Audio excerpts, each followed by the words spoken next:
In this video, we're going to do a quick introduction to alerts. We talked in a previous video, if you happen to review it, about report-based alerts.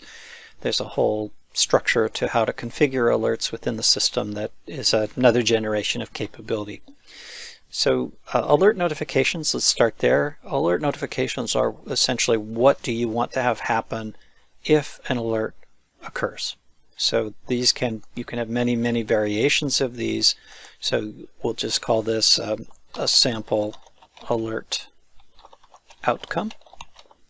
And if wherever I associate this alert notification by that name, the actions that would occur would be to, for example, send an email to myself.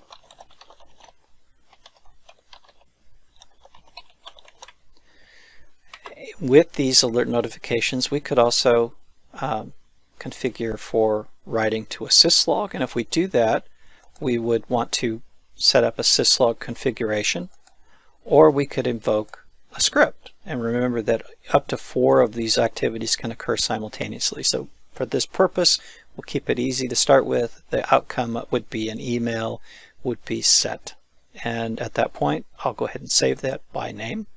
And we can see it listed, and it quickly summarizes it's going to do an email, no SNMP, no scripts executed, etc.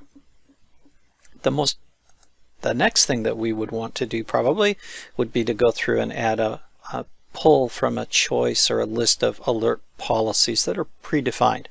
Now, from the very first implementation of the tool, there was a license usage alert provisioned, and in fact that alert every time you log in is probably kind of asking you to go ahead and finish setting this up. And the main reason for this is so that if you are running short of license consumption, that you would be able to get a notification of that through some elegant mechanism. So you can see that we actually have pre-built this so that if you're 14 days, or sorry, less than 14 days from a license expiration, you'll get a warning. And if you're less than a week from it, you're going to get a critical alert. And those thresholds for usage would be if you're greater than or equal to 80% of your license allocation, you'd get a warning. If you're greater than or equal to 90%, you're going to get a critical alert. Now, what's the difference? The issue is that you can actually have a different notification occur for a warning versus a critical. So the warning might be an email to the individual. A critical alert could go to the individual and their second. So if they happen to be, the individual happens to be out of the office, or perhaps you need to escalate that to a distribution list, for example, whatever, the key is that that's where warning and critical thresholds come in. In these alerts, one of the things that you can do is you can actually suppress chatter by, if you choose the check existing alerts and choose a look back hour, what that's going to say is if the system has sent an alert within, let's say, the last 8 hours, don't continue to send for at least 8 hours or 24 hours or whatever figure you want. The key is that rather than spamming with some of these alerts starting to create a spamming process, you can suppress how frequently they're going to go out with this switch. So let's go ahead and cancel this one. Let's go back in to the alert policy and look at the other types of alert policies that are available to us out of the box. And particularly for NetBackup IT Analytics Foundation, we're going to focus, of course, on NetBackup and Ops Center analogous capabilities. So you'll see there's a number of these pre-built alert policies that are here, and some of those are certainly simple. In the case of an exit status of a job, for example, we'd call that a job finalized. You'll also notice a number of others that are here. For example, your catalog space running low, your disk volume is down, frozen media, etc. All right, let's go ahead and create a sample alert policy. So let's choose the high job failure alert type. Continue. I'm going to give this a example high job failure.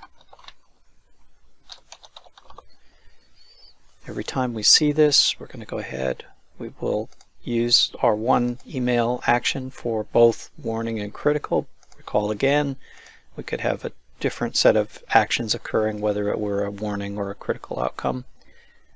And I could be refined and specify, for example, if this was focused on a particular master server, I could clarify that with the email subject. Let's go ahead and set a scope for this. And in this environment, I only have the one master server, so we'll just set the scope for this to be that master server. Product equals NetBackup, and that's redundant, so we'll just say master server equals that. Click apply, and then we're going to go ahead and choose metrics. Now, when you see this show baseline chart, if you activate this rule, what the engine will do is give us an opportunity to see real data, in this case based on our failing job percentage from this master server. So if we're it's helping to potentially suggest a guideline for your thresholds versus just guessing. So if we render a baseline chart, what we can see in this case over the last 14 days is my failing job percentage has been obviously very variable, very widely variable.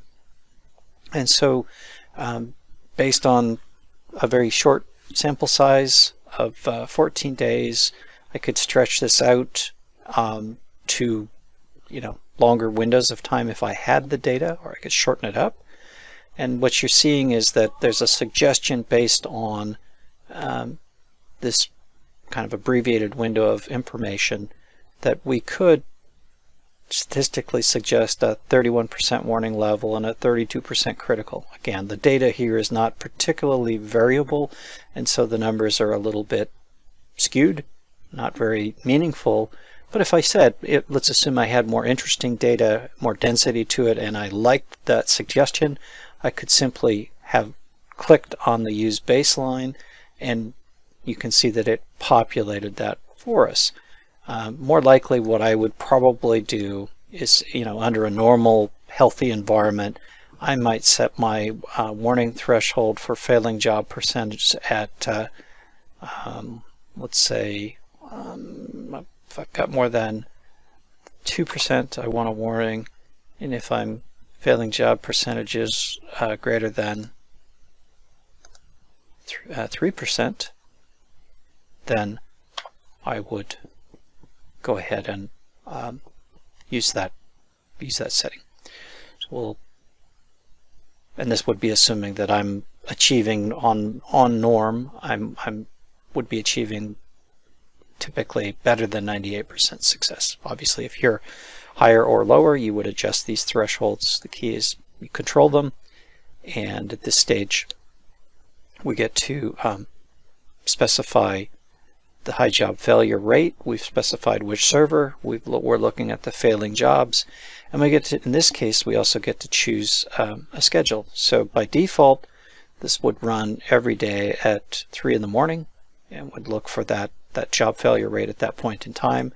If I want, I can set this schedule up to be a different evaluation. I'll go ahead and leave it as is at 3 in the morning, and that's it. At this case, at this point, I could save this, and we'll see this now listed as a new alert policy that's been provisioned. The last thing that I would want to do, if I'm ready for it, is I could go ahead and activate that alert. At this stage now, it would begin to let me know when I've exceeded those thresholds. And in the case that we've looked at, it would send an email to me.